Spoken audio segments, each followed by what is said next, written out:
Hello दोस्तों, स्वागत है सभी का हमारे YouTube चैनल में। तो दोस्तों, आज के वीडियो में गणित कक्षा 10 बहुलक ज्ञात करने की सबसे आसान विधि की बात करेंगे। तो चलिए दोस्तों, अब हम स्टार्ट करते हैं। जैसे कि हमारा क्वेश्चन दिया गया है, निम्नलिखित सारणी किसी अस्पताल में एक विशेष वर्ष में भर्ती हुए रोगियों की आयु को दर्शाती है।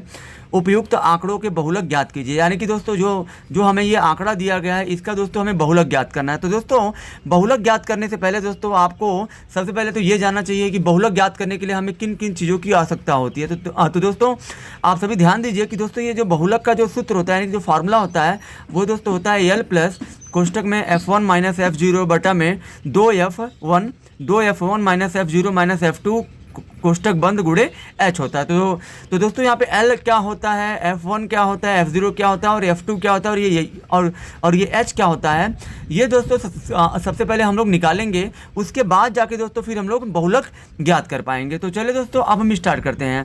जैसे कि दोस्तों हमारा जो बहुलक होता है, बहुलक में दोस्तों दो कॉलम में हमारा क्वेश्चन दिया होता है और दोस्तों हल में भी आपको दो ही कॉलम बनाना है। एक दोस्तों जो ये क्वेश्चन में दिया है वायु वर्षों में, यानी कि दोस्तों इसको हम लोग वर्ग अंतराल भी कहते हैं। और दोस्तों जो रोगियों की संख्या है, ये दोस्तों हमारी बारंबारता है। तो दोस्तों आयु वर्षों में जो दिया गया है इसमें क्वेश्चन में, वही आपको इसमें लिखना है। और दोस्तों रोगियों की संख्या में जो ये रोगियों की संख्या दी गई है, वही आपको सेम इसमें राइट कर देना है, लिख देना है। तो दोस्तों आयु आपको क्या दिया, पहला 5 से 15, फिर दोस्तों 15 से दोस्तों आपका दिया है 25, फिर दोस्तों आपका 25 से आपका दिया है दोस्तों यहाँ पे दोस्तों 35 है।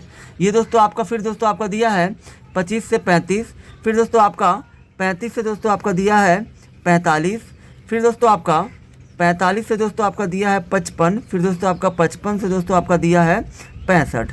उसके बाद दोस्तों फिर आपको दोस्तों क्या करना है, अब दोस्तों रोगियों की संख्या जो दी गई है, इसको आपको रोगियों की संख्या में लिखनी है, 6 लिख देना है। फिर दोस्तों 11 हो गया, फिर दोस्तों आपका 21 हो गया, फिर दोस्तों आपका 23 हो गया, फिर दोस्तों आपका 14 हो गया, फिर दोस्तों आपका हो गया 5।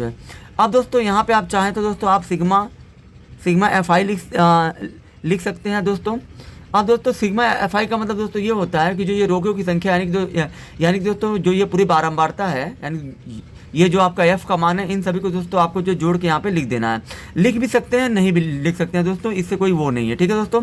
उसके बाद दोस्तों आपको लिखना है यहाँ, सबसे पहले दोस्तों आपको F1 निकालना है, फिर दोस्तों आपको F0 निकालना है, फिर दोस्तों आपको F2 निकालना है।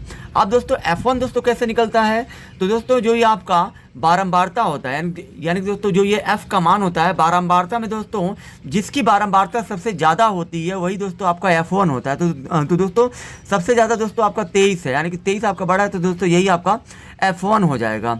और दोस्तों उसके बाद सॉरी दोस्तों ये आपका F1 है। उसके बाद दोस्तों F1 के ऊपर दोस्तों जो होता है ये आपका F0 होता है, और दोस्तों F1 के बाद जो होता है ये आपका F2 होता है।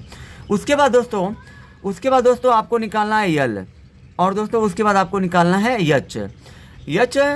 अब दोस्तों F1 का मान दोस्तों हो गया आपका 23, फिर दोस्तों F0 का मान आपका हो गया 21, और दोस्तों F2 का मान आपका हो गया 14 है।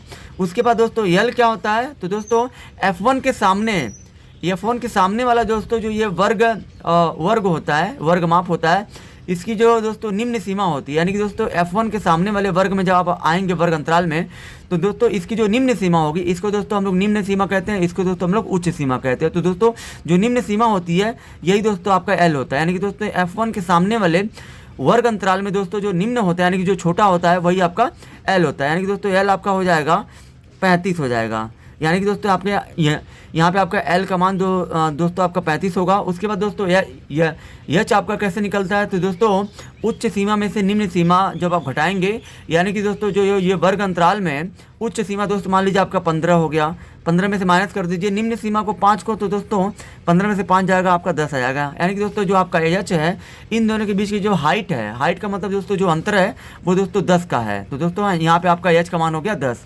अब दोस्तों आपको बहुलक निकालना, तो दोस्तों आप यहाँ पे आपको लिखना है बहुलक बराबर, दोस्तों आपको फिर से सूत्र को लिखना है L प्लस कोष्टक में F1 माइनस F0 बटे में दोस्तों 2F1 minus F0 minus F2, और दोस्तों कोष्टक बंद गुणे H। अब दोस्तों यहाँ पे देखिए L का मान दोस्तों कितना है, तो L का मान आपका 35 है, प्लस उसके बाद दोस्तों F1 का मान दोस्तों आपका 23 है, तो 23 माइनस F0 का मान दोस्तों कितना है, तो आपका 21 है, तो 21 बटे में दोस्तों यहाँ पे 2 है तो 2 लिखिए। फिर दोस्तों 2 और F1 के बीच में यहाँ पे दोस्तों कुछ नहीं है तो गुणा है। फिर दोस्तों F1 का मान दोस्तों हो गया आपका 23 माइनस। फिर दोस्तों आपका F0 का मान दोस्तों आपका 21 है तो 21 लिखिए। फिर दोस्तों माइनस है तो माइनस। फिर दोस्तों F2 का मान आपका 14 है तो 14। फिर दोस्तों गुणे H का मतलब होता है दोस्तों हाइट आपकी 10 है तो 10। उसके बाद दोस्तों फिर आपको क्या करना है, 35 हो गया दोस्तों प्लस। अब दोस्तों पहले आप कोष्टक हल कर लीजिए। 23 में से 21 गया दोस्तों आ जाएगा 2। फिर दोस्तों 23 दूना हो जाएगा 46 माइनस दोस्तों 21 है और माइनस दोस्तों 14 है तो दोस्तों माइनस 21 और माइनस 14 टोटल आपका हो जाएगा 35 माइनस 35 और गुणे में दोस्तों 10 हो गया। उसके बाद दोस्तों यहाँ पे देखिए ये आपका 35 हो गया प्लस, यहाँ दोस्तों 2 है तो 2। अब दोस्तों 46 में से आपका 35 जाएगा तो ये आपका आ जाएगा 11 और दोस्तों गुणे 10 है तो 10 लिखिए। अब दोस्तों 10 के नीचे कुछ नहीं है तो 1 कर लीजिए। उसके बाद दोस्तों यहाँ पे देखिए, यहाँ दोस्तों 35 है तो 35 आपको लिख देना है प्लस। फिर दोस्तों यहाँ पे 2 का गुणा आप 10 में करिए तो हो जाएगा आपका 20। फिर बटे में दोस्तों 11 एकम हो जाएगा 11। फिर दोस्तों यहाँ पे देखिए ये दोस्तों आपका 35 है तो 35 लिखिए प्लस 11 से दोस्तों 20 में आप भाग देंगे तो दोस्तों इसका दोस्तों आएगा 1.8 आएगा। यानी कि दोस्तों 11 से जब आप 20 में भाग देंगे तो 1.8 आएगा। मतलब दोस्तों हमने दशमलव के बाद खाली एक ही अंक लिया है, 2 अंक दोस्तों आप लेंगे तभी भी सही है, नहीं लेंगे तभी भी सही है। तो दोस्तों 35 और 1 हो जाएगा आपका 36 और दोस्तों दशमलव है तो दशमलव 8 है तो 8। यानी कि दोस्तों यही आपका बहुलक जो दोस्तों होगा आपका वो 36.8 होगा। आई होप कि दोस्तों आप सभी को ये वीडियो बहुत ही ज़्यादा पसंद आई होगी। अगर आप हमारे चैनल पर नए हैं तो हमारे चैनल को सब्सक्राइब जरूर करें।